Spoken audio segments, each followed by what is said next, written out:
So what kind of debate should we have in America? Vigorous. Nonviolent, but vigorous. Nobody wants to turn our Congress into Parliament where they're just yelling and screaming and they're just pointless name calling. But toning down the rhetoric, does that help us or hurt us? There's a reason, and I don't know if you even know this, that you can literally say anything on the floor of Congress and not get charged with anything. Why? They can say anything and not go to jail. Why? Because our founders knew vigorous debate. You have to feel free to say anything because that leads to debate, which leads to answers. Today, politicians are afraid. Oh, they are afraid. I know this for the one reason that I don't know anything really about politicians anymore.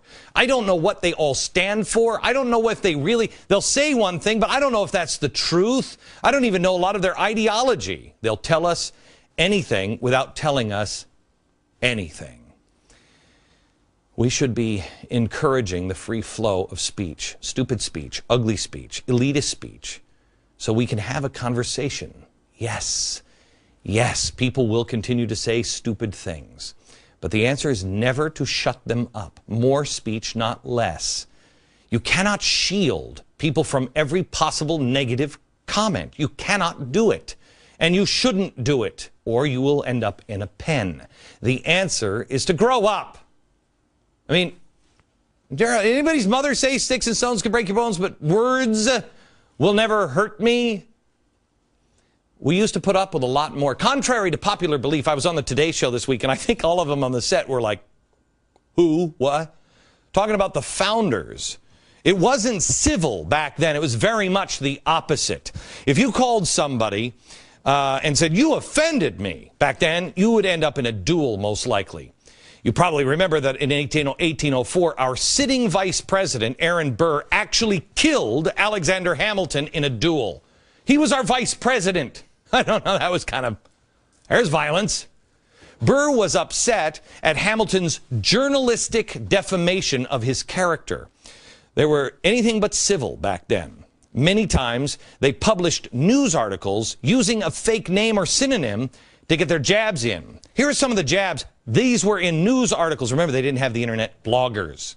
John Adams. I was going to say they didn't have Media Matters and George Soros, but they may have had George Soros. I'm not sure.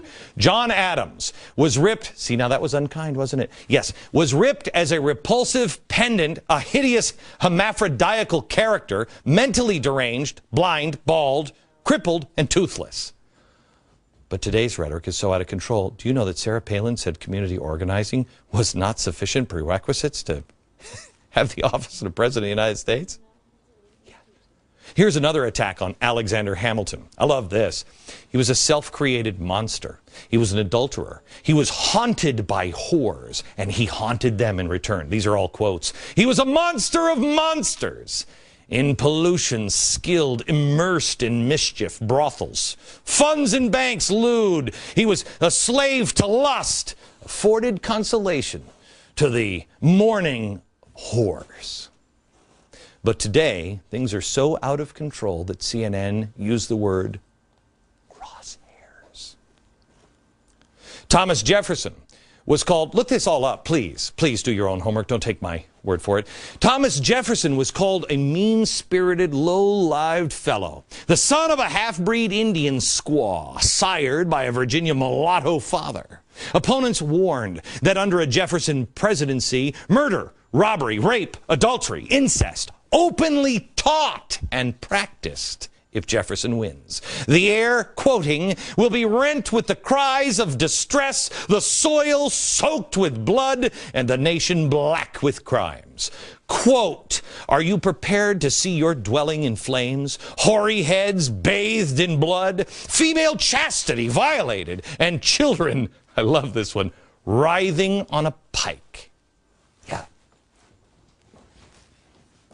But the Tea Party rhetoric is far worse today. Oh, born free, taxed to death. Don't underestimate the we the people. What? Wait until you hear the laughable attacks on Abraham Lincoln and so much more next.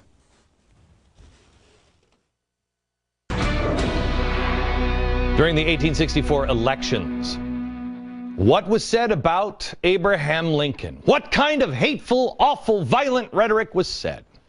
George McClellan said that Abraham Lincoln was a filthy storyteller, a despot, a liar, a thief, a braggart, a buffoon, a monster, ignoramus, scoundrel, perjurer, swindler, a tyrant. But today the GOP calls the president's health care policy a job killer.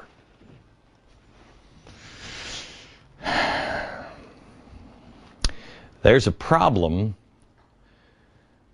with people and speech.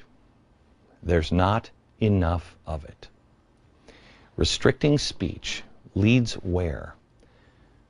To dumber people. Think about this. Think of this if you're a rancher, you're an elite. Why would you want to dumb people down? You're being dumbed down. Our kids are being dumbed down in the schools. How much history have you not learned? If your beliefs are like a muscle, and the more you develop those beliefs, the more resistance, the more they're challenged, the more you work on them, the stronger they become. If you neglect them, they will atrophy. We've played the clip of the talk show host on the liberal side of man who says 25% of any given population are okay with authoritarian rule. I am not. Are you? But let me ask you this. If we cannot challenge each other, if we can't have a vigorous debate that sometimes is uncivil, but as long as nobody picks up a gun, if you have to challenge someone else's belief and defend yours, well, then you're going to be strong. If you don't, because that muscle has been neglected, that 25% number is going to rise. Letting someone else take care of everything. We'll do the thinking. Don't worry about it. Don't read it. We'll read it for you. All of that. That's the easy way out. You will become cattle. People are not destined to be treated as a herd of cattle, and they were not designed to do that. Stop dumbing us down. Rhetoric is not the problem. If the media bothered to look at history, maybe they wouldn't be so afraid to say the word crosshairs on CNN as a figure of speech. On Monday, I will show you some incredible history of where real violence came from. Some of America's most horrific assassinations and the attempts and the ideologies of those people. That's on Monday's show. You don't want to miss it. Oh, wait, one more thing. I said at the beginning of the show, ask yourself, what is the American experiment? What is the American experiment? That answer next. The media and the government for the last 2 weeks have been obsessing over violent rhetoric and how to silence people. Trying to convince the American public, if you don't have anything nice to say, don't say anything at all. I got news for you. The solution to ending violence is never silence. Political dialogue has been so laundered through behavioral scientists and focus groups, so internally protected by the parties that what ends up being said is the literal equivalence of nothing. How can you hold someone to their convictions if you don't really know who they are? We have to stop with the focus groups and the teleprompter and the silencing of debate. We have to stop voting for elected leaders because we think they're perfect. They're not. They're people. I'm not perfect. You're not perfect. No one is. It's time to expose flaws and then judge people on those flaws. Judge them on the content of character and not attack them for it. I want to hear Stephen Cohn speak. I'm glad he said what he did. I want to know what he thinks. I want to know that he thinks that Republicans learned their tactics from Goebbels. But does he know that Goebbels learned them from the progressives? Prove him wrong. I asked you at the beginning of this show, what was the American experiment? What was it that the founders were trying to decide?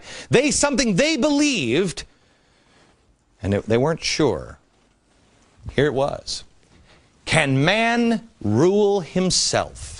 Call it a rancher, call it a king, call it a despot, whatever. The question was, the experiment was, can man rule himself? That's the debate we should be having. It's what this republic was founded on. It is the American experiment. And without any kind of debate, the country falls silent and begins to decay. You don't stop violence with silence. Do you remember this AIDS campaign? The answer is more speech, not less.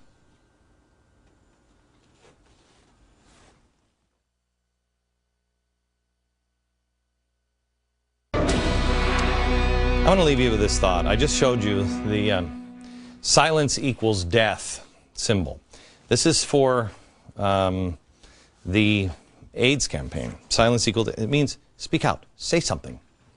But do you know what the pink triangle is? It surprises me how many people don't know what the pink triangle is. The pink triangle, if you were rounded up by the Nazis, that was the symbol that they put on your jacket for the concentration camp. If you were Jewish, you had a yellow star. If you were homosexual, you had the pink triangle. The pink triangle now has been reclaimed. It's second only to the rainbow flag as an international sign of gay pride. But it used to be a badge of shame. If you don't know history, you will repeat it. The pink triangle is so appropriate for silence equals death and gay rights and AIDS activists. It is so apropos, you have to speak out or it is death. But the pink symbol should be a lesson to everyone. I don't care what you are, who you are, everyone. At first they came for the Jews and I didn't say anything. And then they came. Silence equals death. Never, never allow someone to take away your First Amendment right of free speech. It's number one for a reason. Because that's the most important. Your right to assemble, your right to speak out. It's number one. Guard it, protect it, revel in it, responsibly share it, and know that mistakes will be made. From New York, good night, America.